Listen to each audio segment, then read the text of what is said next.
Good morning, good afternoon, and good evening to you wherever and whenever you are joining us.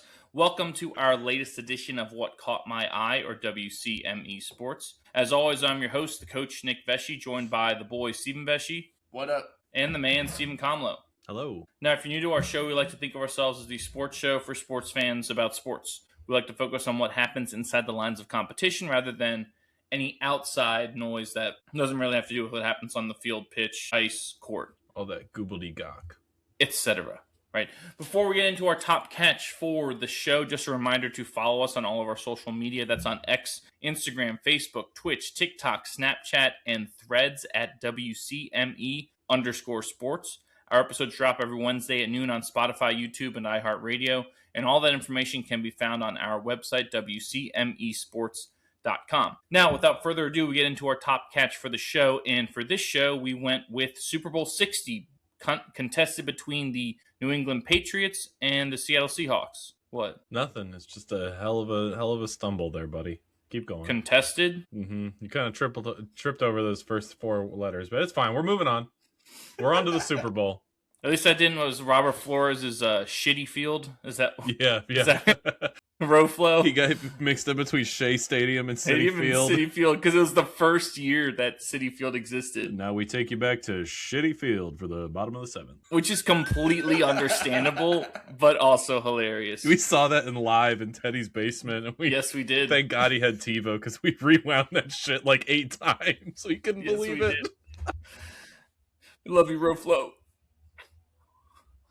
All right, so if you missed the Super Bowl for whatever reason, you watched Seattle win their second Super Bowl in franchise history with a 29-13 drubbing over the New England Patriots. The Seahawks defense had 6 sacks, which is tied for the 5th most in a Super Bowl, to go along with 2 interceptions, 8 tackles for loss, and one of those interceptions was returned for a touchdown.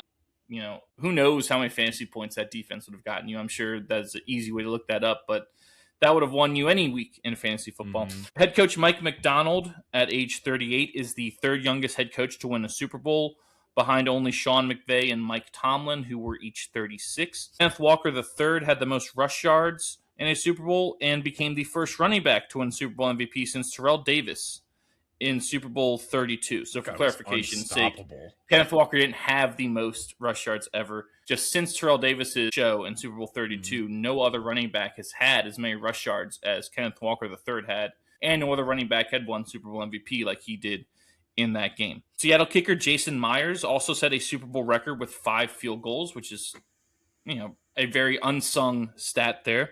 And quarterback Sam Darnold, he was the first USC quarterback to start a Super Bowl. Now he's the first QB to win a Super Bowl after previously playing for 5 or more teams. As in, this was his 5th team in 8 seasons. No one else has ever won a Super Bowl after playing for that many teams, which is shocking to think about, right? With some of these other QBs, that was like a Trent Dilfer, right? In going back a ways, but I guess that's true. I mean, obviously it's true, right? No other QB has won a Super Bowl after playing for as many teams as Sam Darnold had. Yeah, I think that's the key word beforehand. Is after. Yes, yeah, like it is. Right? He moved around a lot and then won one, as opposed to like someone else who wins one early and then. And does it specify for starter? Like, we're not going to consider like backups who didn't get a rep in, right? I think it's for starter. Yeah, I'd imagine. Right, but I mean, the thing I read was first QB, but you're probably right. First starting QB. He also became the first quarterback from the celebrated 2018 draft class to win a Lombardi Trophy. Just for reference, there were 5 quarterbacks taken in that first round, which was tied for the 2nd most ever. Among those quarterbacks, you had Baker Mayfield going number 1 overall. Lamar Jackson was also in that class. Forgettable Josh Rosen, who's not even in the league, was taken in that class. So you had all these QBs there, and Sam Darnold becomes the first one to win a Super Bowl. Another noteworthy thing here from Seattle defensive coordinator Aiden Durde, he's the first British. Throw an E on it to make it sound a little more fancy, like Joe Dierte. Thank you. But he was already the first British assistant coach or British defensive coordinator in the NFL. He became the first British assistant coach to win a Super Bowl. Shockingly enough, no English managers have ever won the Premier League, yet they've had a defensive coordinator win the Super Bowl in the sport that they hate to call football, which is, I thought, kind of funny. And then my last one here, this is just for you guys. Bad Bunny traveled 124 yards with the football during his halftime performance. Compare that to 53 total yards the Patriots had in the first half and 79 rushing yards for the game. So Bad Bunny outpaced the Patriots in yards gained during his halftime show. Yes. Yeah. I'd run like hell too if I had all those ugly bitches twerking around. No, I'm kidding. That's an awful thing to say. Yeah, I mean, where do you even start with a game like that? I mean, it felt like so you guys know I'm not a huge Chris Collinsworth fan, and I seldomly agree with him, but he had one comment that really hit home, and that was Kenneth Walker looked like the most patient running back in the entire world in that game. And that dude could have taken the ball anywhere he wanted to. He could have pulled probably like a Peter Griffin playing Cleveland Brown and just run around the field and just do whatever he wanted for 15 minutes. It was ridiculous. I did compare him to Le'Veon Bell the previous week. Yes, you did. And that got name dropped. The Michigan State connection is just a coincidence. They run the exact same. Like literally, Collinsworth even said it on that patience. Le'Veon Bell must be so happy. Le'Veon Bell. Yes. I mean, what Walker, what he also has going for him is, I don't know if you noticed, and I love this is my favorite part about him. He almost has a mini neck roll, and boy, I'm sure you saw that. Like his shoulder pads come up a little more right here than any normal running back you're going to see. And it's because at his heart, he's a physical runner. Yeah. Yes. But he's not a physical runner to his detriment. Like he's not going to sacrifice yards just to, pound someone. He's going to find where it is. And if need be, he will put his head down and run through you. He is very solidly built from the waist down. Like he doesn't look like he's going to be as fast as he is because of the way he's built. And like the partial neck roll, I guess is the best way to call it, right? But then you watch him running away from people and at times looked like the fastest guy on the field. He was phenomenal during that game. The outside zone run that they've done all year, his patience and then the explosiveness he has to put his foot in the ground and go. I think that's kind of where he looks faster than he is, and he plays faster than he is because of that. Almost wait, boom, hit it. He's got his feet are so quick too, explosive. Yes. No, he was excellent. Everything. He's such a. I love watching him play. He's the perfect bell cow running back. I'm a big fan of his. Well, what's great, too, this kind of goes for the Super Bowl, right? The biggest stage of them all. The whole Seahawks team, and even including, Kenneth Walker, still felt like no one knew about him, right? Like who are these guys? Every story was about the Patriots, right? Every story was about the names on the Patriots. And, you saw how good Kenneth Walker is. Like you said, true bell cow. Truly one of the best running backs in the league, and that solidified it that you can't argue with that anymore because we saw it on the biggest stage. Sam Darnold, right? He didn't put up the greatest numbers, but he did what he needed to do to lead his team to victory. He evaded the sacks that would have cost them drives. Tons of times. And he didn't commit any turnovers. Yes. Tirico and Collinsworth highlighted it perfectly. Is that the punishment throughout the first three quarters that Darnold and May had to endure was almost identical, but Darnold found the open man, and Darnold was able to scramble and, like you said, Nick, extend the play and get it done on his feet. He had that one rush for 11 or 12 yards or something like that, and he was only predicted sports betting wise to have 5.5 yards. So Darnold was a huge difference maker. But I think, again, popular saying in football, you set up the pass with the run, right? And so Darnold's success, I think, comes off the heels of Kenneth Walker. But I do think Darnold threw more passes than May, if I'm not mistaken. I believe it. They also had the ball more. They had the ball more, but my point with Darnold is not necessarily looking at the rushing yard statistics. It was his ability to not make the crucial mistake, whether that mistake is a sack or holding the ball too long or an interception. Yeah, he threw into some tight windows, which were sketchy, but the elite quarterbacks need to do that and understand the time and place and understand kind of the game flow of knowing that a field goal is a win. You saw on the first couple drives, the Patriots were selling out, trying to get the pick, and Darnold was really risky throws. And then you also saw right as the first quarter was ending that you know what, New England's not going to be able to do anything on offense. Just don't screw it up. Don't screw it up. You don't need to throw it to a tight window. Just throw it away. We'll get a field goal. We'll do this, whatever, and we'll win the game because I'm not going to be the reason why we lose it. Like C.J. Stroud was the reason why the Texans lost. Yeah. Now, I mean, if you want to go down that road, I believe Drake May also set the record for most fumbles in a postseason. Yeah. Got sacked the most times in a postseason, and don't bring up, they played an extra game. Yeah, or more games. I get it. I'm not going to make that argument. No, I'm not.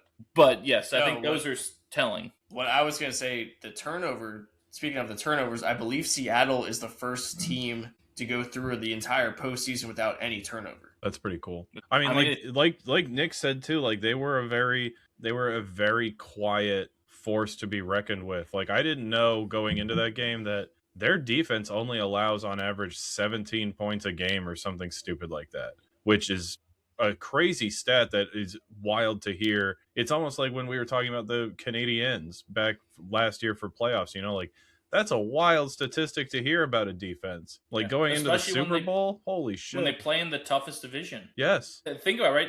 The Rams and the 49ers, that's who they had to go through to get here. Those are offensive-minded teams. Yes. Mm-hmm. Yes. With the young minds, the young star juggernaut coaches, offensive gurus, Sean McVay and Shanahan. To give up only 17. I mean, see them twice a year. Yeah. I think that like at the end of the game, I was very happy for Sam Darnold. I've always liked Sam Darnold, and I've said it on here before that him winning games and now winning a Super Bowl makes the Jets look worse. It makes the Panthers look worse, and it definitely makes Minnesota look a lot worse. Yes. So I'm very, very happy that Darnold was able to go ahead and get it done. But honestly, like if you had told me at the beginning of this season, before preseason started, that the Patriots were going to be in the Super Bowl, I would have laughed at you.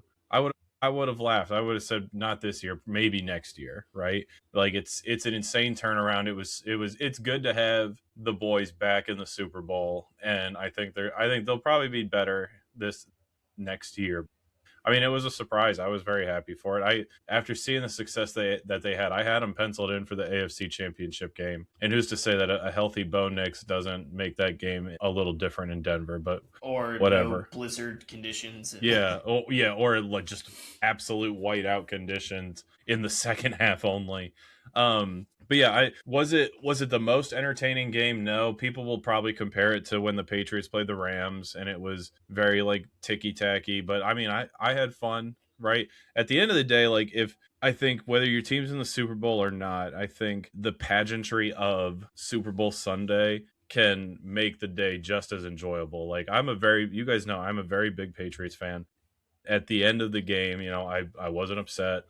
It's not going to ruin my life. I was happy that the boys were there. I was, like I said, happy for Darnold, but I was also happy just to be not like, a real fan. I was just happy to be. You didn't smash. Yeah, no.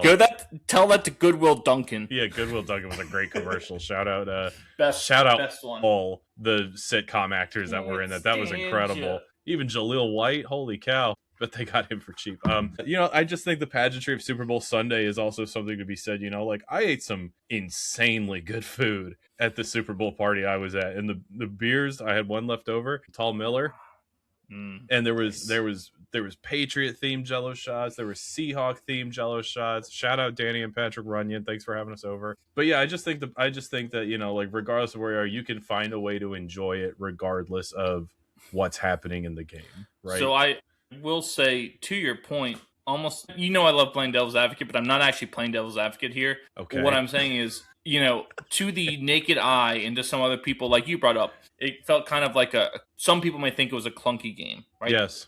I actually think, on the contrary, I think that was such an elite level performance by the Seahawks because they executed so well in all facets of the game, and not just offense, defense, special teams. If you break it down like position group by position group, their guys did their job. Going from yes, you saw Darnold get pressured offensive line wise, but it wasn't like, at least to me, I didn't see huge breakdowns. Like there were a couple, like Milton Williams, the beast on the D-line for the Patriots, worked a couple guys, but for the most part, it wasn't like guys, like the people were running free because it was extra rushers. You know what I'm saying? Like it wasn't like a missed assignment, right? And defensive wise for the Seahawks, I mean, it's almost like, hey, name three guys on their defense. I don't know if we all could. I mean, I could after this game, but going into that game, could you have named 3 guys on that defense? No, but that was, I mean, one of the best defensive performances you will ever see, especially to do it on the biggest stage.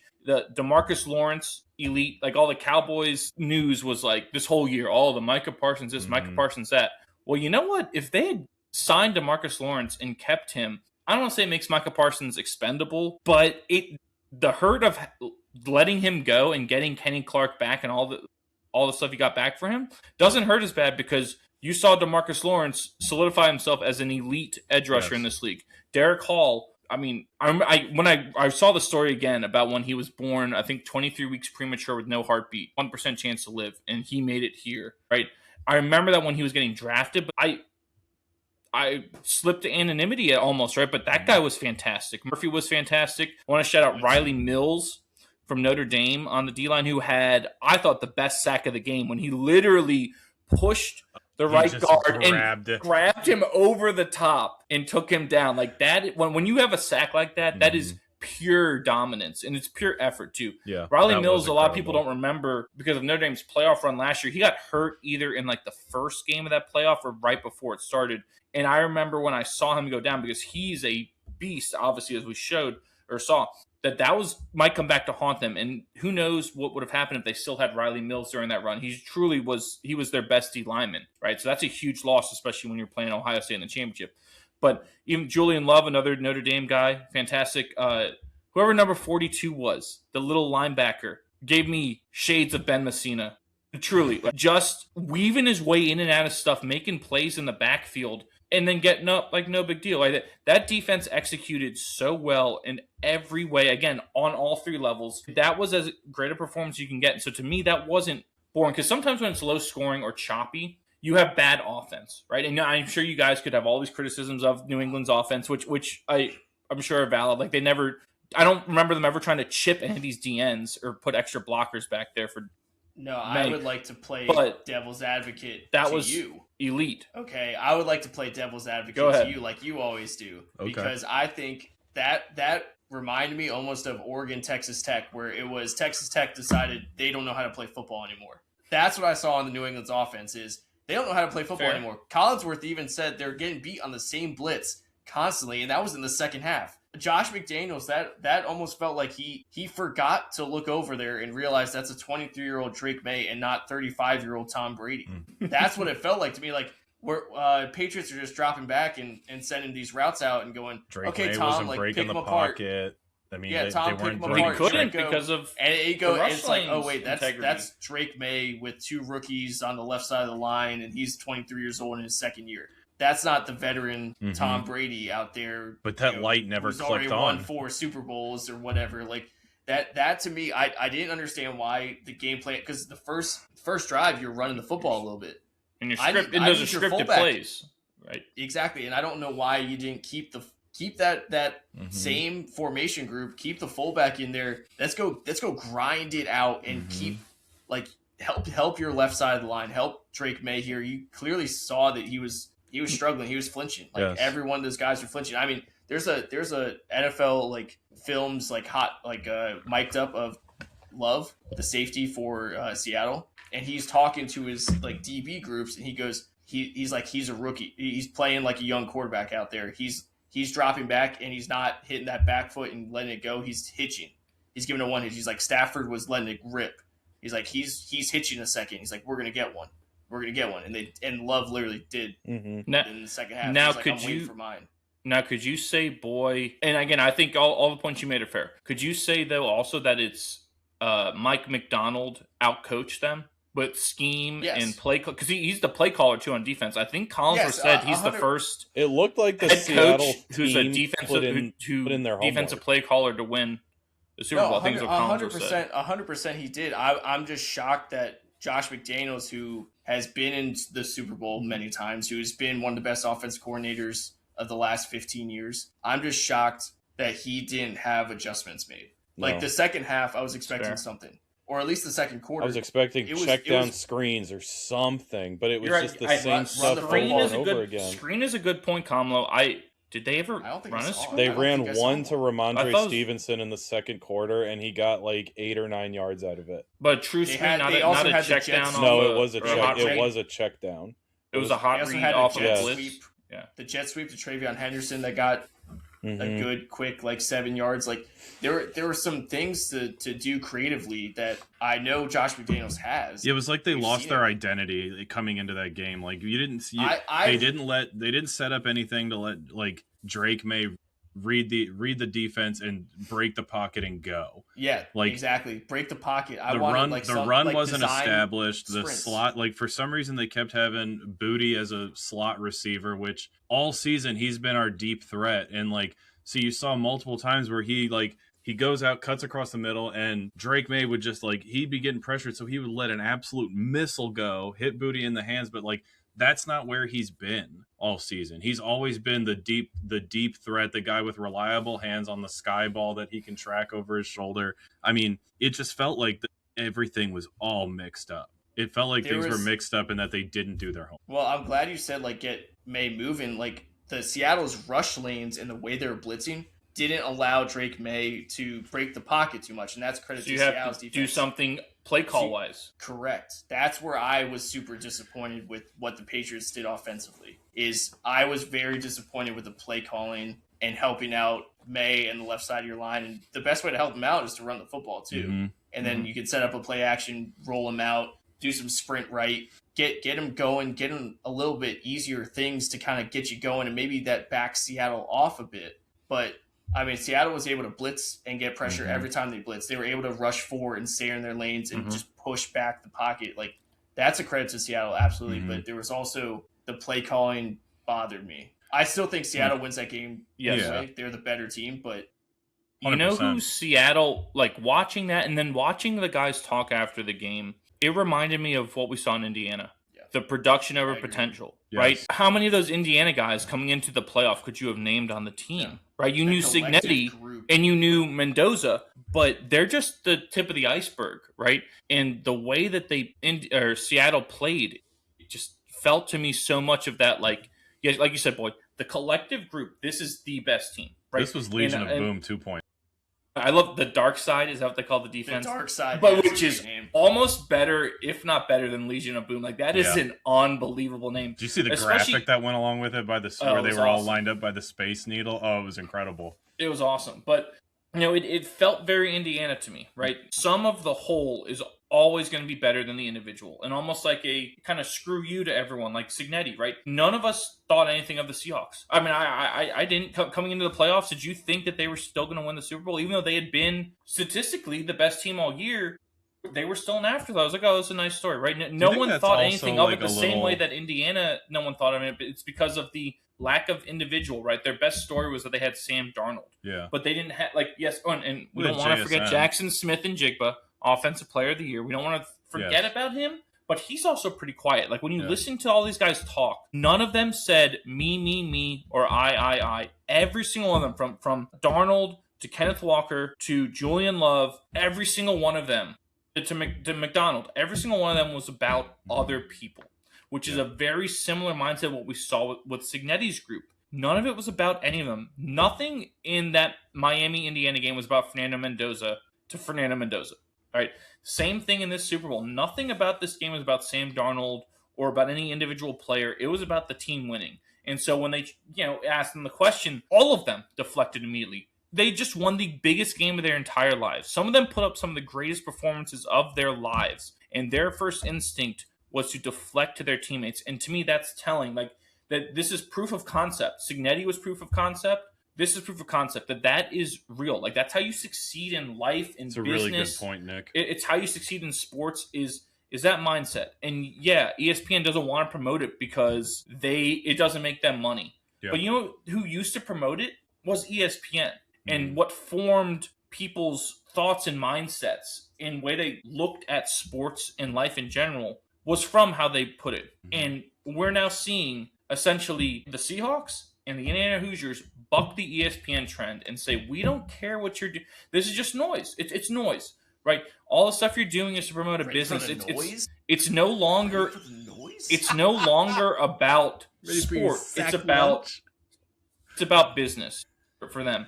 And now we saw that proof of concept of what it means to be a team and to work together with other people and to value differences and to be unselfish and to work hard and to not listen to doubters. Like all these things we want young people to have as they develop and grow. We just saw the football champions, Indiana Hoosiers and the Seattle Seahawks, exemplify that to a T. Mm-hmm. And it all comes, that's all, like we said, top down. That is all from GM, head coach, all the way down to the equipment managers. That culture exists there. And that's, one extremely difficult thing to build. Two, it also requires the people in charge to set aside their own egos and to be authentic and true to themselves and not put up like the motivational poster because it looks good. But not like do something because it generates views, but to do something because it's the right thing to do in the process. And I think that is one of the takeaways I'm going to have from this whole football season. You can continue to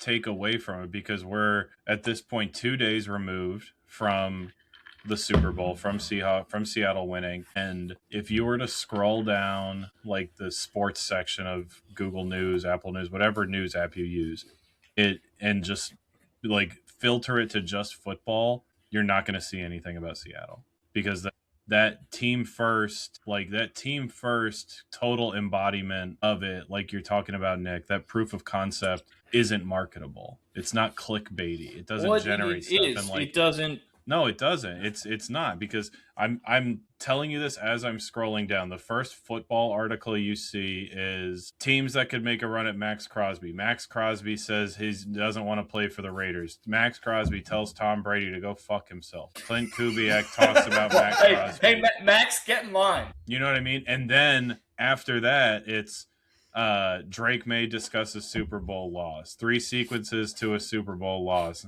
No hot answers. Blocking it. You know what I mean? It's like it's Seattle Seahawks is again a truly wonderful, almost Disney-like story. No one can sell it because it's not. It's It's not that you can't sell it. They're not willing to. It's so far from the norm of what modern like sports media and journalism and culture is now. It's not clickbaity enough. It's too happy, right? And I love that. I love that. Everything that you said, Nick, I'm on board with. I love all of that, right? I mean, it's a team sport, right? I love the idea of valuing team productivity over personal accolades. Yeah. And like you said, even though we had some of the players on that field had the best performance of their life, the best game of their life on the biggest stage against virtually all odds, right? Some truly like Disney Channel original stuff. And like I buy into it. And it's unfortunate that, like you have to scour to find this information. Yeah, I mean, I will say it is marketable. It is sellable. But if you found it through us, welcome to the pod. Effort and yeah, but it requires effort, and it also, like you said, it requires not going with the trend. It's almost like the industry is copycat, right? Which everything is on some level, but it is. We want the instant gratification of the instant click, the instant view, the instant money that comes with that. And that's free market capitalism at its finest, right? The Ron Swanson thing, capitalism is God's way of determining who is smart and who is poor or whatever. And I get that, but also at some level, the reason we do these things and the reason these institutions exist is for the love of sport and what sport means. And like you said, Kamlo, this is a team sport. It is the ultimate team sport, in my opinion, because if you don't have all 11 people on the field doing what they need to do, you lose. Or you guys brought it up, right?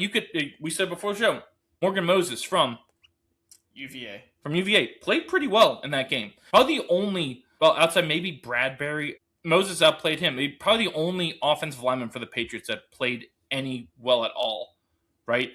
But the rest of the line didn't play well, right? So, yes, you give props, and right, for me as a UVA alum, it sucks to see Morgan Moses, who was there at the same time as me, not win. But at the same time, right, like you said, Kamala, the team sport, the ultimate team sport, team needs to matter more than what one person does. And we've talked, and this goes back to one of the things you said so often about quality of organizations. Yes. Right. The team matters more in Baltimore. It matters more in Pittsburgh. It matters more, as we saw in Seattle, right?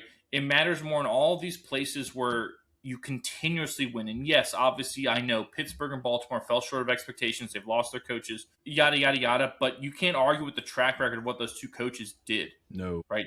Winning was paramount. To Bill Belichick, who should be first ballot Hall of Famer, winning was paramount.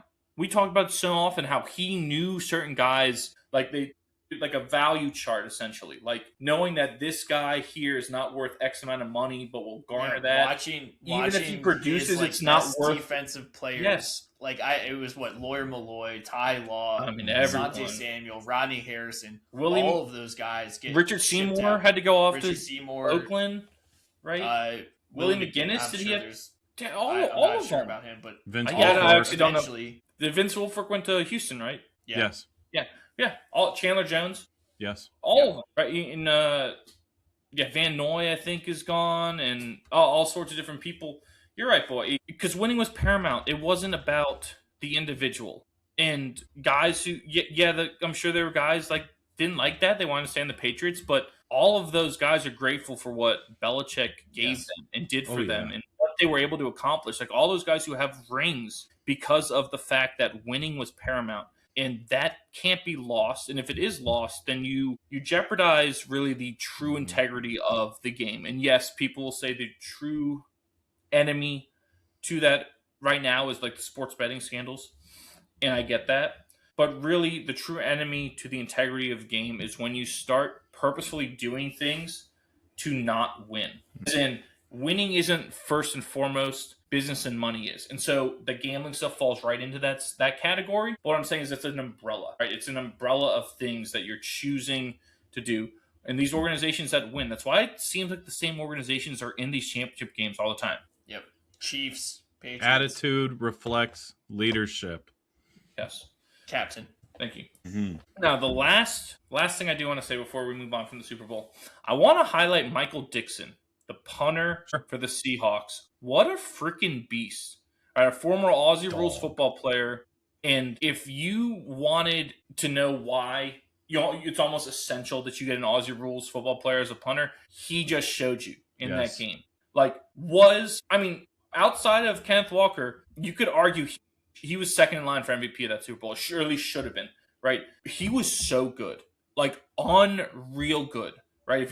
If you've ever watched Australian Rules football, everything you saw Dixon do in that game, from that last punt where he got off so quick, little line drive and roll directionally, to him screaming down on a kickoff and drilling the returner out of bounds, right? If you've never watched Australian Rules football, that's what every single guy in the field is doing at all times without breaks. They don't have plays where they take snaps off. They're literally going the whole time. So if you want to know why you need an Aussie Rules football player as a punter, Michael Dixon, the beast, who I'm okay with saying now after that is the best punter in the world. That's why.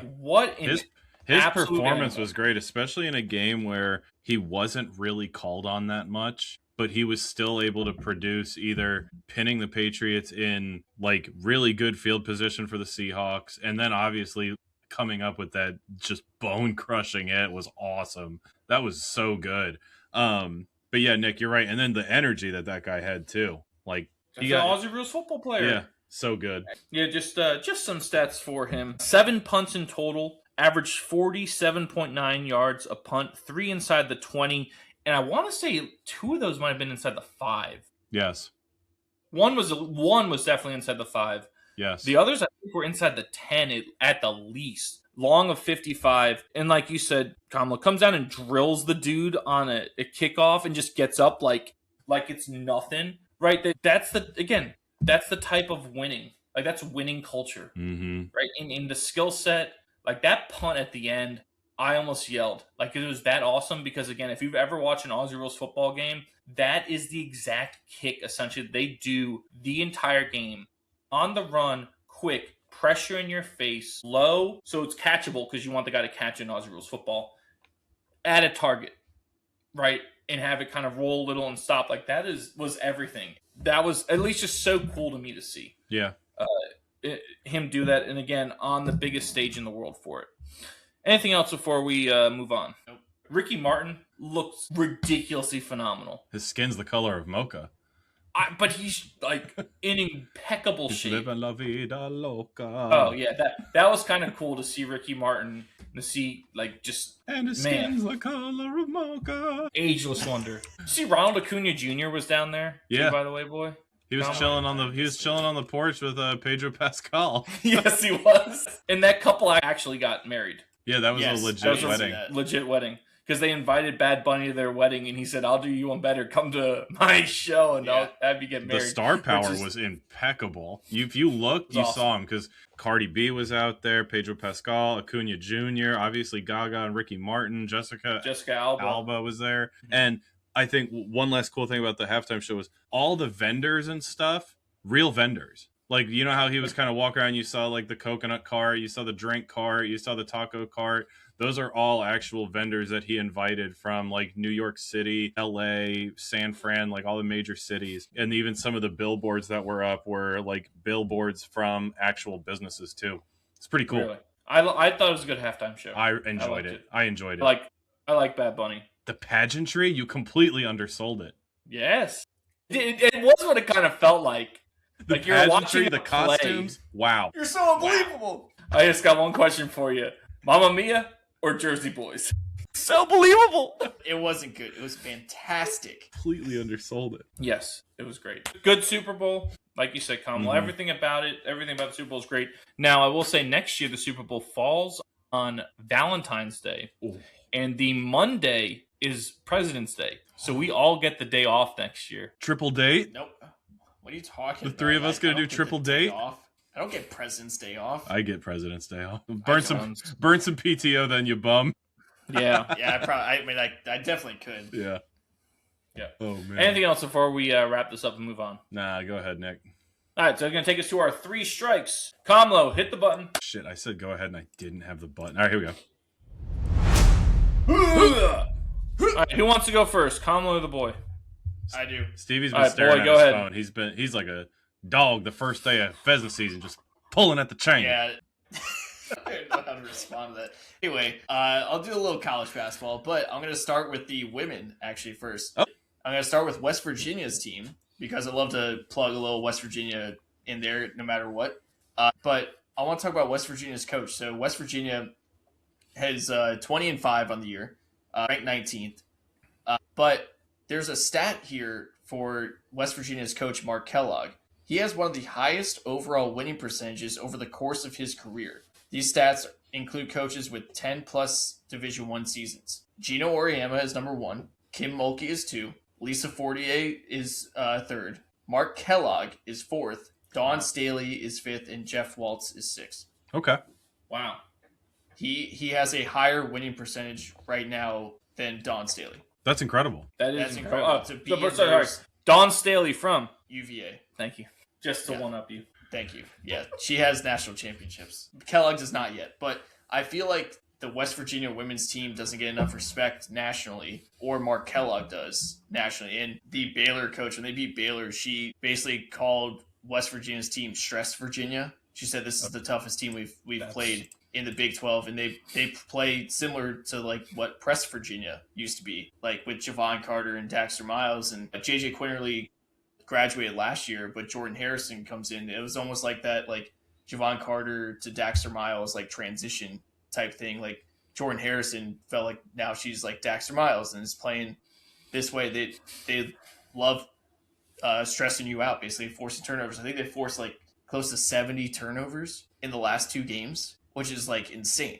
Yes, that's nuts. Yeah. Now, I will say, boy, the reason, and you may not like that, you'll know why the reason is that they're not getting the national publicity and respect, and that Kellogg doesn't get the respect he does, is everything is a, quote, like, good old boys club. Like, you have to break into the club. The same reason we saw, like, UVA it takes so long to get the respect. I saw Villanova, right? You have to break into the club. South Carolina with Dawn Staley didn't automatically get the respect. They had to break into the club by going on a run and like winning these titles and beating. Well, we saw it a couple years ago with the Iowa game. The ref show in the Iowa game, I thought West Virginia was the better team, and all of a sudden it was whoa. Anytime Caitlin Clark touches the ball, we have to call a foul. We have to call a foul. And I think the foul differential Iowa shot like 35 free throws in that game. It was something absurd. It was like, yeah, that's why West Virginia lost. Like they played the same style the whole time, and all of a sudden the second half you change the way you call it.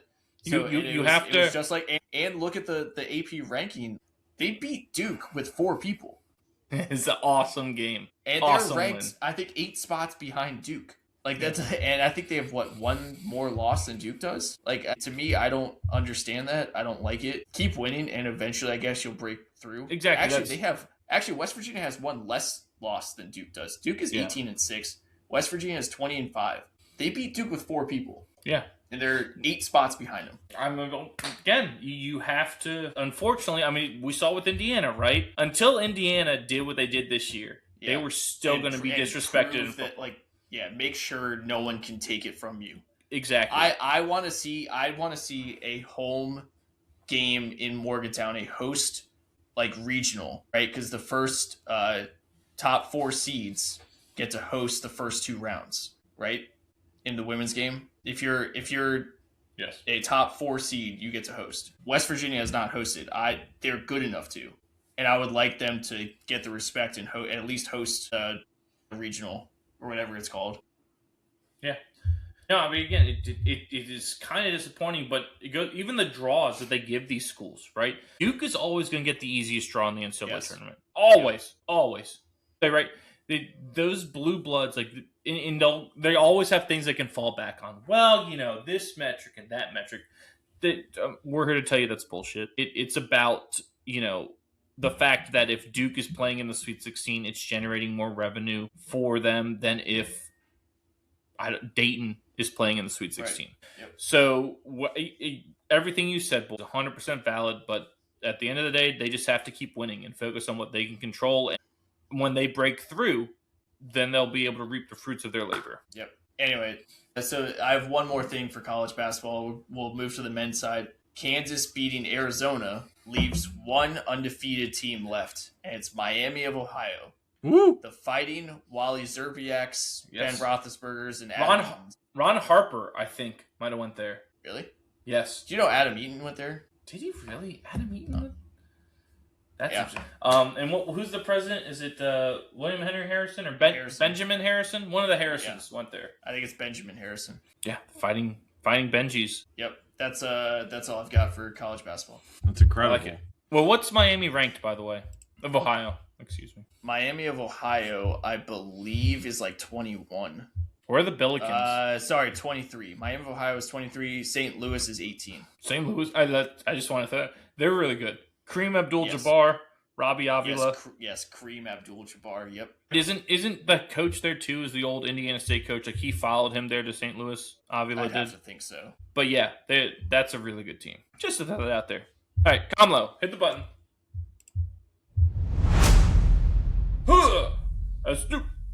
All right, so Super Bowl weekend, I talked about it. It was Stevie just so wonderfully stole it as my thing to look forward to last week is the Waste Management Open. Took place in Phoenix this year, happens the same week as Super Bowl Sunday pretty much every year. Sunday, you could not have asked for a better finish to a golf tournament. Sunday was incredible. You start the day off with Hideki Matsuyama, 2-time Phoenix Open winner, or maybe 3-time Phoenix Open winner, starting out in the lead. And this guy is, I think he was 0 for 8 on fairways hit, but was 5 for 5 on putts over 20 feet.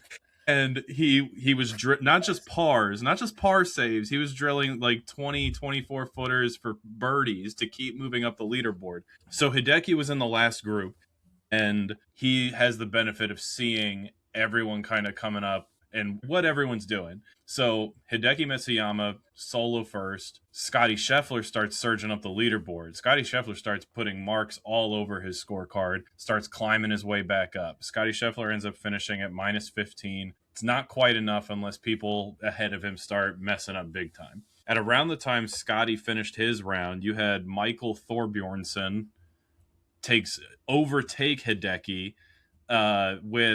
He ends up going like minus 17 going onto the Coliseum hole, and he blows up. He blows up. He ends up overshooting the green because on Sunday they like to tuck that pin in the back. And if you sail the green or roll off the back of the green, you're probably not going to scramble for par on that hole because that's just a really bad place to be. So Thorbjornsen ends up holding solo first for a little bit, gets to 16, blows up. Decky's still kind of doing his thing, hovering around minus 16. Out of nowhere, here comes Chris Gotterup, the guy who played fantastic last year, but really no one was talking about because there were so many good storylines in last year's PGA, right? There were so many good stories. You had Ryder Cup going on. You had Rory completing the Grand Slam. You had JJ Spawn with the start that he had. You had Scotty rising again to prominence after a slow start to the season. So no one was really talking about Chris Gotterup last year. Chris Gotterup ends up carding, I believe, a 64 for his final round on Sunday to force a playoff with Hideki. And I can't remember the hole that they had to play in the playoff, but Gotterup, this is a hole that Gotterup had been, I think, -2 through the weekend on this par. It was 18. Was it 18 again? They play 18 first? Yeah. Okay, so Gotterup at that point in the tournament, after 4 rounds in the tournament, was -2 on that hole.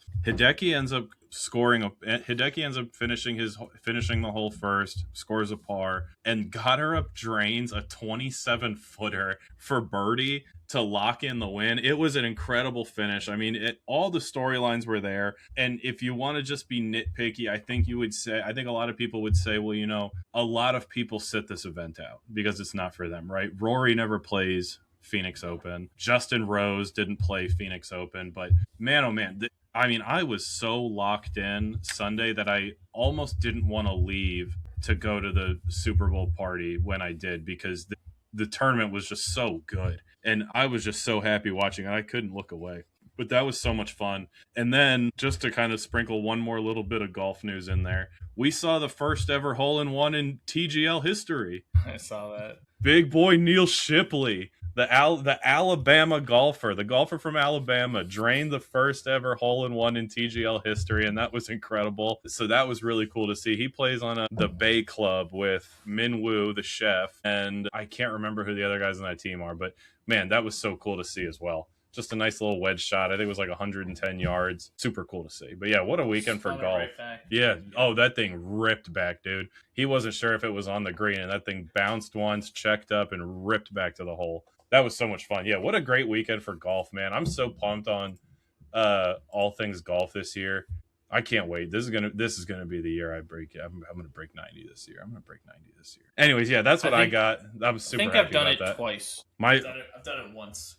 Last year. It might be once. I thought it was twice. I think I shot a low 90 last year, and then I had 191 and 292, so I was pretty close. But yeah, so I'm gonna keep going. It helps when you have a wife who loves to golf with you, and yes. Now my parents have their membership at their country club, which is walkable, by the way. Dad got a push cart for Christmas, so I'm gonna take my push cart and I'm gonna go walk the course out there in Waynesboro with them. Nice. But yeah, that's the world of golf. Did you guys get to watch any of the Phoenix Open at all? Yeah, I watched some. I missed the playoff. I watched Hideki horrifically hook his tee shot into the water, and then I turned it off to go catch the national anthem and everything. Because I hate to assume things, but I was like, gosh, if that was ever a sign that I need to change the channel, that'd be it. Because it's not the first time that it's gone to a playoff and kind of cut in a little bit on the Super Bowl. It's not the first time. No. But I was like... Stevie, I think you sent me the clip of Hideki was hitting from the church pews on that one... on, what is that, 17 or 18? It's 18? 18. I mean, 18. He was spraying it everywhere.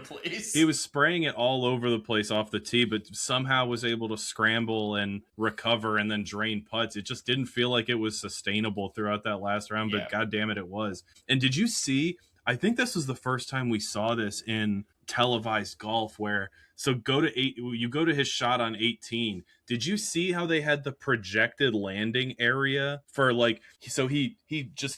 he just wrecks his tee shot, and immediately, even without looking at the tracer, that's church pews, possibly water, depending on how well he hit that.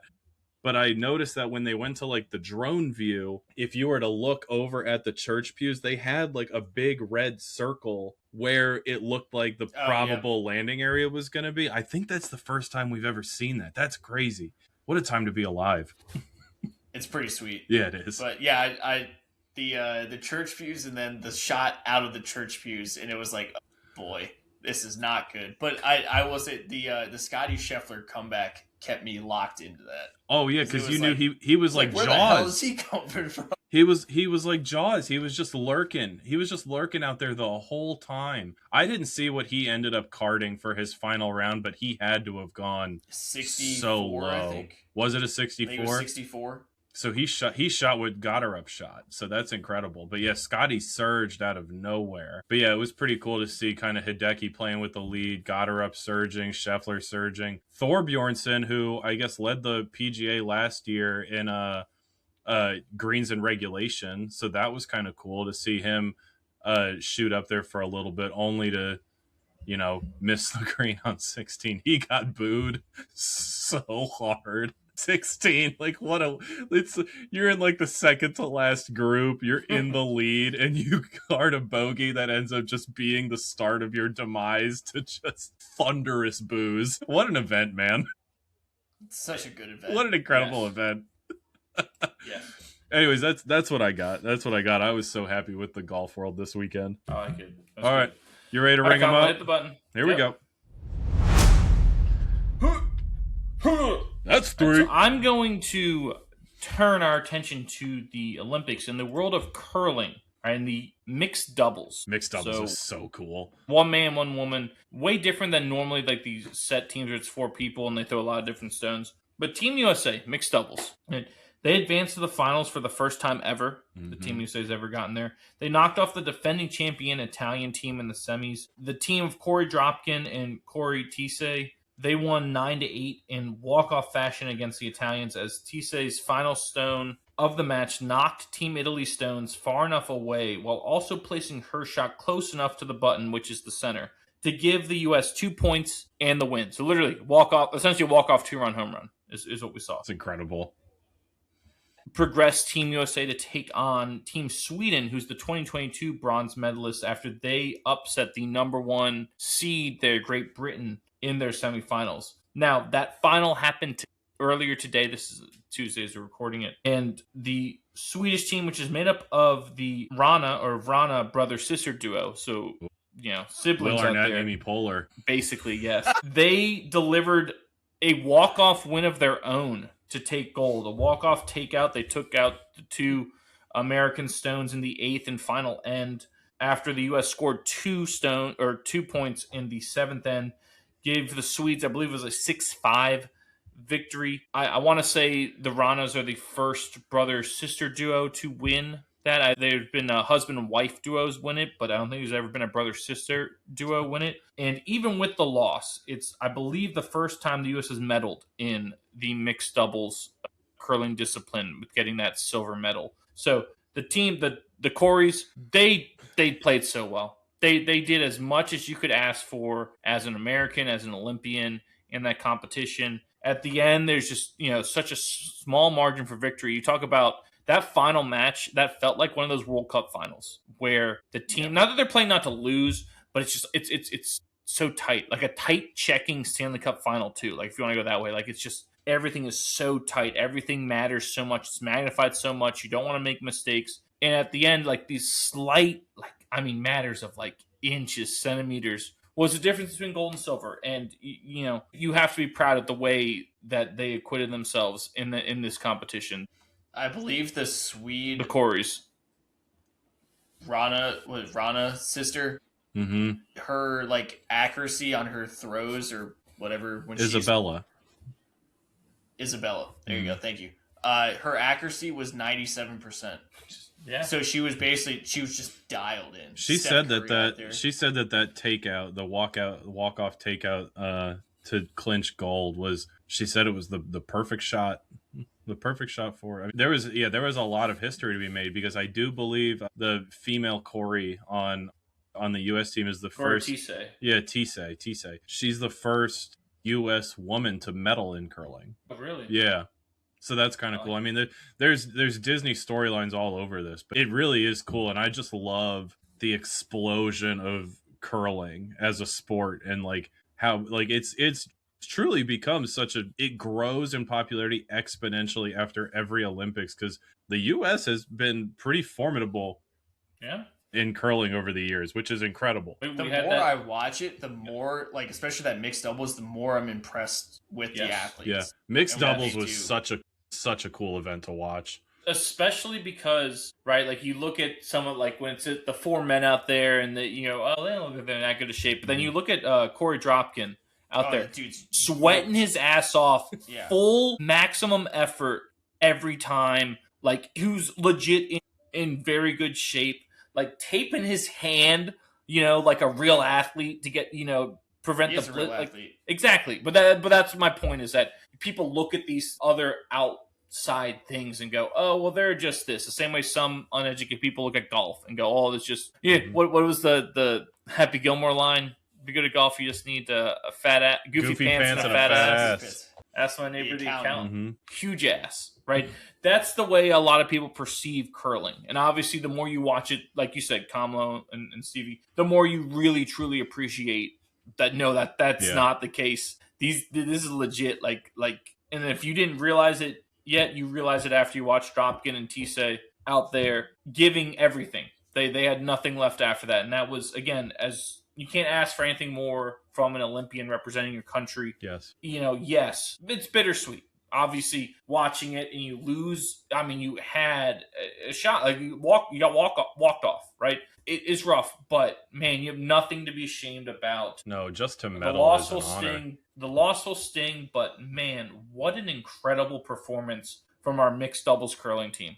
Just fantastic. Right. And Italy took bronze too. Oh, they beat Great Britain? Yeah, Italy took bronze. So I mean so you had the Swedish siblings taking gold, America and silver, and Italy and bronze. So that's pretty cool. Italy has a crap ton of medals. Yes, and people slept on them. Like, everyone coming into the Olympics was talking Norway, but I've been very surprised with the productivity coming out of the big old boot over there. Now, I will say that it feels like this happens every Olympics, that the host country has a little bit of a boost because you get an automatic bid into every sport. It's automatic into every one of them. I saw a video about the United States was having open tryouts for handball because we've never had success in handball, so they were just like pretty much like New Kids on the Block movie, inviting people out to try out for handball. But as the host country, you get an automatic bid into every sport. Okay, well, that's still, you still have to win. Yeah. Oh no, absolutely. You still have to place top 3. Yes. So, and again, this one was that Italy was the defending champions at the previous Olympics, but yeah, I mean, the host country, though, I think one of the reasons they do well, not just the home crowd support and the comfortability and all that.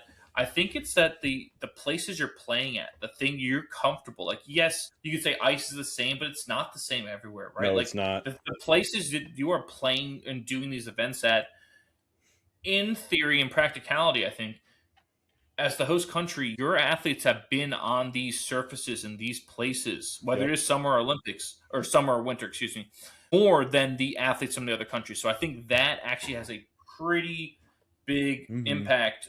And the home field advantage, that has a huge impact. Yeah. So don't sleep on that, but the familiarity with the surfaces and the arenas and the things like that does play a big part, I think. For sure. Anything else before we move on? No, sir. So that's going to take us to our favorite segment, brought to you as always by One Legacy Title and Escrow in Jacksonville, Florida.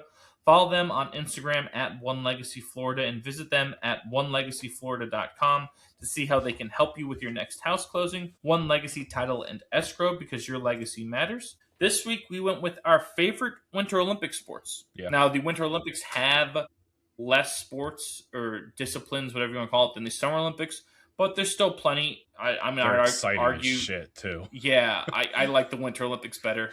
It's all big air and skating on knives. Yeah, yes. Someone posted, it was like the Summer Olympics. It's who can swim the fastest, who can run the fastest, who can jump the highest, who can who can do the like flips and gymnastics or whatever, and the Winter Olympics is here's a downhill like full of ice, try not to die. Yeah. And Who makes it down, survives. Yes. running on knives. Yes. And yeah, hilarious. But favorite Winter Olympic sports? Who would like to go first? Can I go first? You want? Yes. Can I sure, go first? All right. So honorable mention, and this has potential to go up in my list. This is the first year that this sport is being introduced at the Winter Olympics. So I've never seen it before, but doing my homework on it and reading about it and watching some videos on what this sport is automatically earned it into honorable mention territory. It's called ski mountaineering. I saw that. So- I wanted to know, what is it? Please so- educate us. So Please. essentially what it is imagine the three of us are ski mountaineers. Essentially what we do is we get a nice little rucksack. We put our skis on the back of it. We put our poles on the back of it, and we put our like ski like suit on the back of it. And then we layer the hell up and we trek up to the top of this mountain. And then you got to get up there, get changed, and then ski down it. Yes. It's Yes. incredible. It's incredible. It's not just all like downhill, because I think they set out like a very specific course for how you have to come down the mountain. So it does have elements where, you know, it's kind of flat and you have to do some like cross country skiing elements to it. Jesus. So you don't After just I just climb this you don't- goddamn mountain. Yes, you have to climb this like triple black diamond mountain and then navigate down it. So you want to talk about like try not to die? Like, yes, that is what this is. So this is the first year we're doing it. I was looking up the schedule for it, and all their like it's just finals. Like there's no qualifying, because I don't think you can do this more than once in like a week or something like that. So it's just sack up and here we go. Let's go. And they do have a men's and women's, but yeah, ski mountaineering, circle it on your calendars. This is going to be incredible. Yeah. But yeah, so huge upside potential there. I can't wait. Number 5, I'm going to go with the snowboard big air. The snowboard big air is a lot of fun. Around the time that we were in college, there was a like snowboard documentary that came out called The Art of Flight. And it got me really into how like not just like how cool and like graceful it is, but also like the work and the dangers that go into it. And so I've always been very drawn to the snowboard big air. So it is very cool to see. And obviously, you know, like we grew up in the Shaun White era, right? So seeing like snowboarders go big and do extreme stuff, right? Like our generation was Shaun White, Danny Way, like all these guys who just loved launching planks of wood and fiberglass off these massive jumps where they're in the air for longer than they're going down the slope, right? So snowboard big air, number 5. Number 4, I'm going to go with the Nordic Combined event. I remember watching it. I think it was at the last Olympics. It is just a very fun event. I think this is just another one that really just kind of speaks to what I like. I think in my older age, I have kind of ventured away from snowboarding and have started to really enjoy skiing, and the likeness that skiing has to skating, right? You know, I think it's, you know, it's kind of saying, but the Nordic Combined event is a fun one. Number 3, okay, now we're getting into like some really dangerous territory. I love the skeleton. I love the skeleton racing. Ridiculous. This is the stuff that, you know, like the 3 of us would do at like the side of Catoctin Elementary by the gym, you know, where it's like, well, I'm going to go down head first now. Yes. You know, you have most people have the tube and they sit in it and they kick their feet out and you go down. But no, it's like, I'm going to lay on my stomach and go down like a motherfucking penguin. But the skeleton event is insane. I mean, just thinking about like, you know, when you're younger and you do stuff like that, you know, kids have no fear. Right? I mean, Nick, you're a dad to 2 little daredevils. I'm sure, you know, you see it a lot now. But like, you know, when you get older, you start realizing like the world hurts. It's dangerous, you know. So I kind of have like an appreciation, a far away appreciation for the sport of skeleton. It is super fun to watch, just watching them fly down that ice tunnel. Yes. Number 2, we talked about it at length. I'm going to go with curling. It's so much fun to watch. The scoring, I think, once you understand the scoring, you can have another like deeper level of appreciation. Like it's not hard to look at the board and figure out who's winning this round, right? But when you like actually sit down and like find out the nuances of it and like the different terminologies and like even just how the directions that they sweep the ice in front of the stone affects the travel of it. It's incredible. Curling is so much fun to watch. And then number one, it's going to be hockey. It's always going to be hockey at the one spot, right? I lock the hell in for hockey. Shout out to the USA women's team. They've been an absolute buzzsaw. They took down Team Canada today 5-0. Almost did they really? Yes. They beat the shit out Yes, of them. the U.S. women's took down. Bonesaw is ready. And not only did they beat them 5-0, but they also had them doubled up on shots for the majority of the game. It was incredible to watch. But and this Olympics, we're wearing some jerseys that are reminiscent of the Miracle jerseys too, which is cool. I don't know if you guys picked up on that, but that is pretty cool. So that's my list. I'm pretty happy with it. I love the Winter Olympics. It's like the X Games, right? It's like watching the Winter X Games, but way better. That's my list. I'll hang up and listen. I like it, boy. All right. I have one honorable mention. It is the short track speed skating. Hell yeah. That is it's chaos. It's absolute chaos. I love that it's just like sprinting. People are wiping out left and right in that. It's not like I don't have to sit there and watch like the long distance one and then going around or whatever. I just get Apollo Ono just whipping around. What a throwback, and just knocking people like you get clipped at all. Like you're going down. I love that it's like it's not just you against the time. It's you against someone else. That's my favorite part about it. So short track, speed skating, always fun. The next one, downhill skiing. The speed and danger and just absolute nut job, like psychopaths that have to compete in this event. Like you got to be built different to do downhill skiing.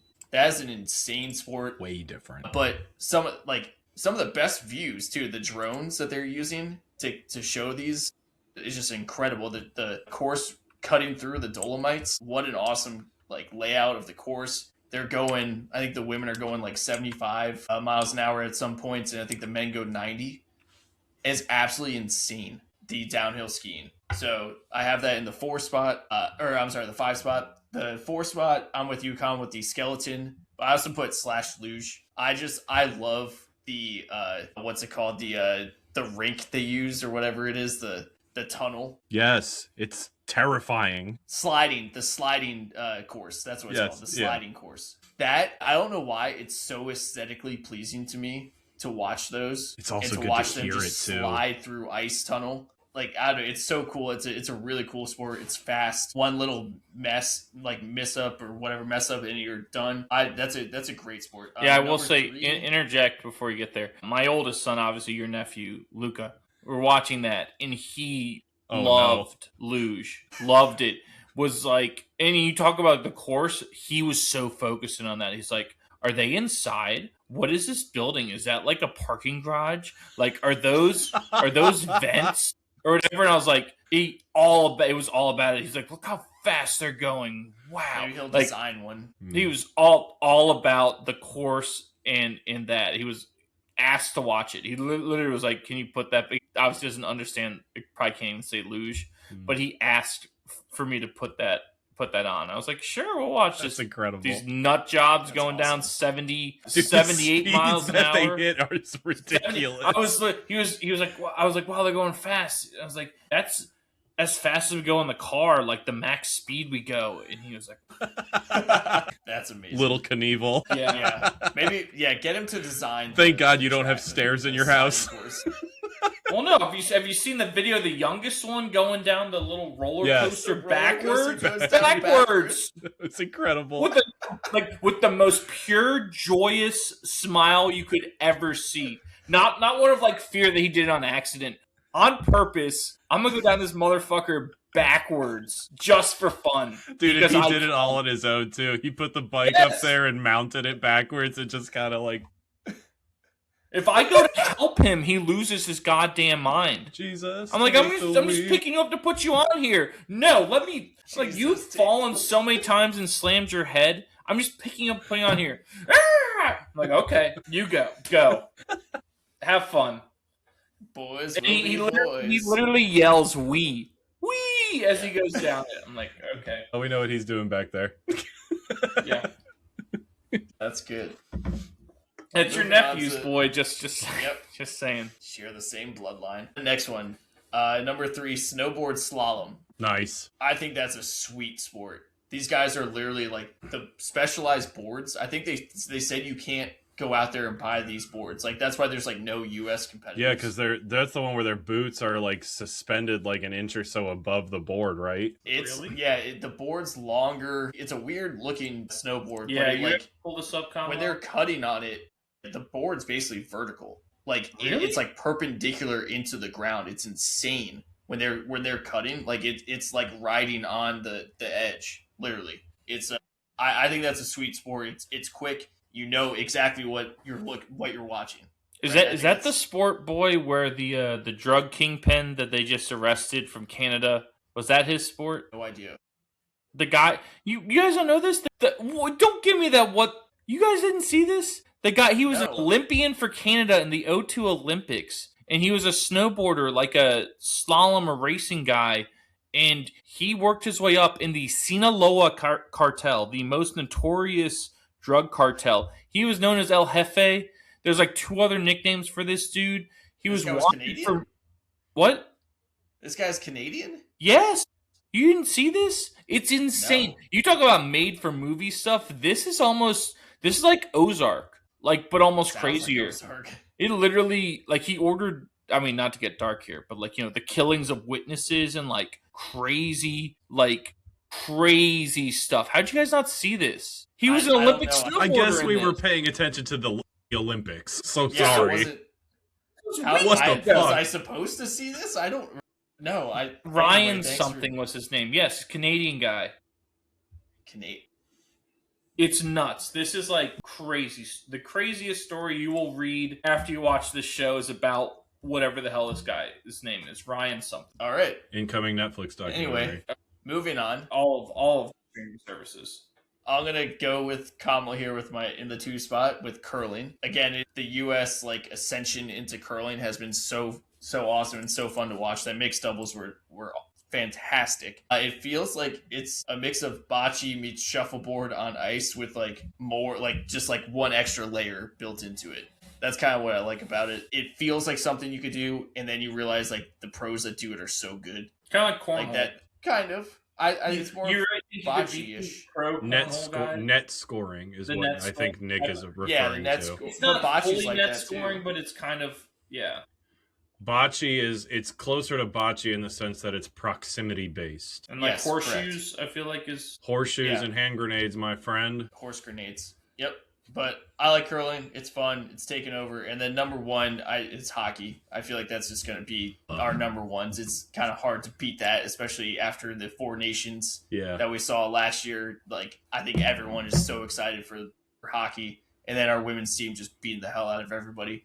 That's always a fun time to watch. So hockey's always going to be number 1 in this. I'll hang up and Bonesaw is ready. Good list, Stevie. Right. Yes. So I don't have an honorable mention. I have number 5 is snowboarding, and the snowboarding it's like X Games Sal Masekela snowboarding. So your half pipe, Okay. slope style. Sure. The wheels Those are go on the ground, not your face. Thank you. So Street Skater 2, is that what that was from? On PlayStation 2. That was PlayStation 2 Street Skater. Was it Street Skater 2 or Street Might- Skater? It might have been. Hell yeah. Good I think pull. it was the first one. But Sal Masekela. yes, Deep the pull. man. But yeah, half pipe, slope style. Those ones. I guess if I had to pick, I'd probably go slope style. Just because the fact that it's on the different elements, right? You have these always custom built, different to every event type of like rails and little kind of like jumps at the top. And then you get down to the normal kind of bigger ones. But even those differ sometimes. So they're like, oh, they're going to do a transfer over this. I think that's cool. I love kinda that. like the skiers. I kind of like the ski version. Like the of those ski better. freestyle, I believe it's called. Yeah, It's skiing still freestyle. called slope style, right? For skiing. It's Freestyle. freestyle right? that's for what it's called. skiing, where they have the rails and stuff. Yeah. Yeah, Yeah. it's freestyle. I like the See, skiing version better. The reason I don't like it is it's almost too much going on. Like they're able to do too much. You know, Yeah, so because it's they almost get like extra points. You have to pay attention to how many feet they take off and land on. It is very different. There's like it's almost like the snowboarding one is like a simplified Yeah. version of The ski, but you're right. The skiing one is crazy too. Number 4, I have speed skating. Short or long track. Part of me prefer the long track, if we're being honest, just because I think it's so aesthetically pleasing. You get to enjoy more of it because it goes on for long. Yeah, I mean, it's almost like it's less stressful too. I mean, all the points you made is awesome, right? That short track stuff is pretty awesome, right? Mm-hmm. But it's the one thing I do like about the longer track is that whoever is best that day will win. Mm-hmm. Right? See, that's why I don't like it. I love the strategy of But sometimes it's not strategy. I'm a racer. Or sometimes it's surviving. I think that there's more strategy in long track because you have to know when you can make your move and how to set it up and what the pack is doing. Where I feel like short track is literally like you said, survival. I'm gonna make sure I rest my quads all day. I'm gonna Theragun them out, and then I'm gonna lace up and just go. Yeah, and hope I don't get caught in the wreckage. Mm-hmm. But again, to the boy's point, it's like a Richmond race.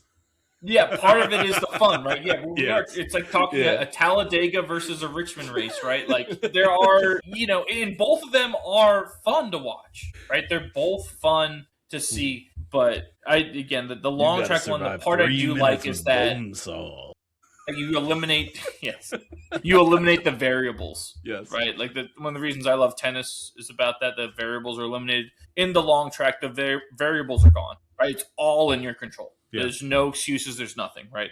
So that's why I like that one. Number 3 is bobsled or bobsleigh, as they now say it, which I don't I object. Yeah, I take offense to that actually. Mark me down as offended. I'm offended by that. Horrible.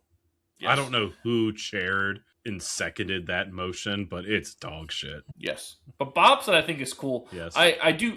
You guys brought up the other sliding events, the luge, skeleton. They are pretty sweet. But the one thing that dissuades me from them is that they have pairs of those where it's 2 people laying on top of each other, and I think that's stupid. You don't have to watch those. Well, to me, it takes away from the other ones. Like, what is the point of this? Whereas the bobsled, you have to have multiple people to do it, and I just think it's cool. Like you're whizzing down in this car. There's guys that have different jobs, right? The driver, the brakeman. Yeah. It's almost like the team sport versus the individual sport, right? Like I think bobsled is pretty cool in that aspect. So that's my number 3. Number 2 is curling, like you guys both had, right? It's one of those things, the naked eye, people go, oh, I could probably get good at this. No. I'm just saying, right? No. Yeah. You're going to eat shit and you're going to fail miserably. It is incredibly difficult because what people forget is that you're on ice, right? And it's not like you have sticky shoes that you're fully Go ahead and get the flexibility to get in that pose and then try to get up on ice, bitch. Yes. And be fast enough to catch up to the stone you just threw. Yes. And then sweep the damn thing, right? Yeah, no. Curling is awesome. And I do like the fact that you guys kind of alluded to it. It's fairly easy to follow. Yes. Right? You know what's going on for the most part. Even if you've never seen it before, you can, like you said, Kamo, you can kind of figure out who's winning and why they're winning type We've of thing. We've all played these yard drinking games, right? Yeah, I mean, it's shuffleboard or, All right, Kareem. Oh, sorry there, Goddamn man. I didn't see you. Yeah. But yes, curling is awesome. And obviously, like you guys said, number 1 is hockey. Has to be hockey. But hockey specifically when they have the NHL guys, who are the best of the best. Mm-hmm. Yeah. The previous Olympics, I have felt just disheartened almost. Yes. It made you not want to watch it as much. Obviously, you tune in for it, but it didn't have the same panache, the same, feel. Yeah. Right? That heart, that soul, all that stuff when it's not the best. And I know that is counterintuitive in a lot of ways as an American hockey fan because much of American hockey fandom is based off of the amateurs being only allowed to compete in the Miracle on Ice and that upset. But as it's progressed now, the Olympic hockey is better when it's the best of the best in the world competing against each other because you are seeing, something you don't always get to see, right? Yes, when you're watching an NHL game, you are seeing the best of the best, which you are, but there's also different you know, oh, we're going to play this guy for him, or this guy's not doing this or whatever. Let's play this young guy because we want to see what he has, right? You have all those different things that go into building a franchise. Whereas in the Olympics, it is just who are the best people we can get that fit our team, and we're going to go out there and give everything we have for these couple games against every other country's same lineup, right? That is, pure sport. Yes. In and of itself. Olympic hockey, if you've never watched it, it is amazing. One thing, though, I think they cannot fight. I think you get tossed immediately if you get in a fight. We're screwed. Because it's IAHF rules. It's not NHL rules. Whereas wasn't the Four Nations, was that IAHF or is that? No, I don't think it was IIHF. I'll figure it out. I thought it was NHL rules. I could be wrong, Chuck too. Brothers. I could be wrong about it, but I thought in these international competitions that, it couldn't be, we're going to get in a fight to settle this. You get tossed for it and might face a suspension type of thing just for getting in a fight. Again, I could be wrong, but it still is exciting and it doesn't take away from it, right? But, something to look for there. Anything else before we move on? Yeah, one last thing. So none of us had any of the figure skating on our lists, which is fine. Nothing against it. But the Iron Lotus. Did you see? Well, that's kind of where I'm going with this. The skater for the United States, Ilya Malinin. So he was the first skater from Vienna, by the way. Yeah, from Vienna, Virginia. He was the first one to do the backflip since the Olympics unbanned it, because the backflip had previously been viewed almost like an Iron Lotus type maneuver. Nick, I don't know if you saw this or not. Stevie and I were talking before you got on. He didn't know this. Ilya Malinin is skating the entire Olympics with the yellow laces for his skates that were gifted to him by the great eight himself, Alexander Ovechkin. That's just so cool. I just think that's such a cool story. And then for him to not only have those laces and then to be the first one to do the backflip, which also helped clutch up for a medal, if I'm not mistaken, a gold medal, if I'm not mistaken. So someone told me, and I don't know if this is right or not, that the backflip is essentially like an unsanctioned, even though, like you said, it's not banned, but he doesn't get graded for it. It doesn't factor into the points of his run. That's interesting. I haven't heard that yet. I didn't see it either, but I would love for someone to fact check. But I saw that he did. Someone told me that essentially the backflip is just for show, just to be I can do this, haha. Yeah, my dick is bigger than yours. Well, so this is how much better than I am. So he's done it twice now. He's done it twice now. The first one, I guess you could say the normal backflip, but the second one, he did it and landed on one foot. I saw that. Yeah, so tell me this doesn't factor into the difficulty of a routine. Go fuck yourself. Someone needs to look it up, because you're right. If it doesn't, he's just doing it just to be like Chaz Michaels. It almost makes it better. I'm this good. I'm going to go out of my way to do this. That doesn't count, to show you how much better I got all this dead air in my routine. How am I going to fill it? I'm just going to fucking backflip. And then land on one foot. Backflip gainer into the trash can. I do backflips every single day. Yeah. Do one right now, please. You know what? This move requires a front flip, and that's what it is. I can do it. Let the record show he is not once flipped. Anyways, no, I wanted to bring that up, not just because he's the first one to do it since it was unbanned, and not just because he's from Vienna, Virginia, not just because he had the Ovechkin laces, but you put all three together. What a story. What an absolute story. I mean, this is what the Olympics are for, people. Wake up. And you know what's great, too, is he's only 21. Yeah. And he has hair like John Heater from Blades of Glory, so it all works out. Yes. Anyways, that's all I got. He has kind of the arrogance about him too, which you kind of like. I want that in my figure skater. I feel like a figure skater needs to have that. Exactly. Yeah. Love it. Yes. All right. Anything else again before we move on and wrap this up? So that's going to bring us to our final segment, which is our What to Look For, brought to you as always by VB Cookie Co. Looking for the perfect way to stand out at the next event you're hosting? Well, custom cookies are a timeless way to have everyone still buzzing even after they leave. Look no further for your cookie needs than VB Cookie Co. Follow them on Instagram at VB Cookie Co. and message them to order yours today. Whether it is a bridal shower, birthday, engagement, or baby shower, their team will work with you to make all your cookie dreams come true. VB Cookie Co. for the sweetest moments. Who would like to go first? Give the people something to look for. Whoa, you're asking this time after I made a big old fuss last week. That's incredible. Stevie, you can go first. What? All right, yeah, I'll go first. I saw that. That's how waitress types I express saw that, you derision. piece of shit. All right, You got any fat in this? No fucking way. Let's go. You ruined my daddy's business, you fat fuck. I like Jerry. He's a funny fuck. What you doing, my tag, you little fucking shit? You little piece of shit. It's the second week in a row we brought that up. God bless America. Hell yeah. I'm all in. Where's my fucking cupcake? Sorry. All right, are you ready? Yeah, for sorry, to Stevie. watch Go ahead, for? go ahead. All right. This Saturday at noon, Valentine's Day special, University of Richmond, U of R Spiders. I got Spider Fever faces your Virginia Cavaliers in men's lacrosse. It is number 8 versus number 13. Richmond is number 8, by the way. Yes. That is what to watch for. I am actually going to see if we can go to that game. I'm going to try to go to that one. Hell Very yeah. cool. I like it. Let's do it. Yeah, Spiders are no joke. They're legit. Dark horse Absolutely. to win it all. Truly, dark horse to win it all this year. For me, what to look for. Obviously, Olympics are starting up, but just to kind of give everybody, I know there's a million events and it can be a lot to take in.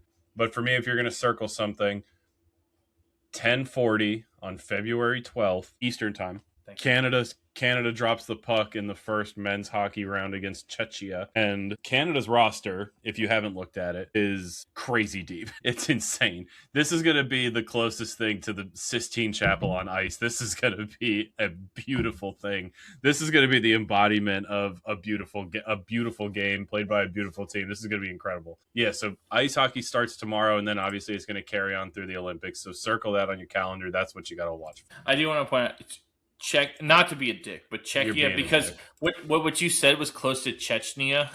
Yeah. And we can't. No, you can't You go down. owe money to the Nigerians and Chechnyans. Chechen rebels, yes. Czechia, formerly the Czech Republic. You're a real piece of work, aren't you? Get back, Colombian drug lords. Drug lords, yes. That's what I wanted to come out of that. Yes. Thank you. All right. So the quad god, Ilya Malinin himself, I believe the men's figure skating singles final is Friday. So you would think he would figure prominently in the decision on who wins and loses that. So that's kind of cool to look at. But a couple other things on Olympics-wise. Okay. The Daytona 500 is this Sunday at 2:30 p.m. It's always President's Day weekend. Next year, like we said about the Super Bowl being on President's Day weekend, they've actually moved the Daytona 500 next year to the weekend after, so it doesn't conflict with the Super Bowl and the WM and everything. Smart. But the Daytona 500, NASCAR, after a tumultuous offseason for NASCAR, which has seen headlines in and out of the courtroom, it'd be nice for it to get started here in Daytona, the home of racing, essentially. That's this Sunday. And also, college baseball starts this weekend. Hell yeah. Something kind of cool. As we talked about last week, I think pitchers and catchers are rapidly approaching spring training. Or, getting there for MLB. College baseball kicks off officially this weekend. I thought that was kind of cool. Yeah, it's huge. Anything else before we wrap this up? Your reigning Big 12 champs, West Virginia Mountaineers. That's true. Let's go, baby. We're a baseball school now. Well, yeah, after Huggy Bear left, what else you got? Yeah. Damn. That one stings. We have cool jerseys. We got Rich Rod. Woo! Yeah, we'll see what Rich Rod can do. Rich Rod. I like Ross Hodges, the basketball coach. I do. Yeah, he was a virgin until he's 28 now. Roll Tide. Roll Tide. Woo! Go Ears. Yep, go Ears. That's going to do it for us here at What Caught My Eye, or WCME Sports. As always, for the boy Stephen Vesci and the man Stephen Comlow, I am the coach Nick Vesci. Don't forget to follow us on all of our socials. That's on X, Instagram, Facebook, Twitch, TikTok, Snapchat, and Threads at WCME_sports. Our episodes drop every Wednesday at noon on Spotify, YouTube, and iHeartRadio. And all that information can be found on our website, WCME Sports. Remember, be decent to each other, have a good one, and we will see you next time. Take care, Guatemala.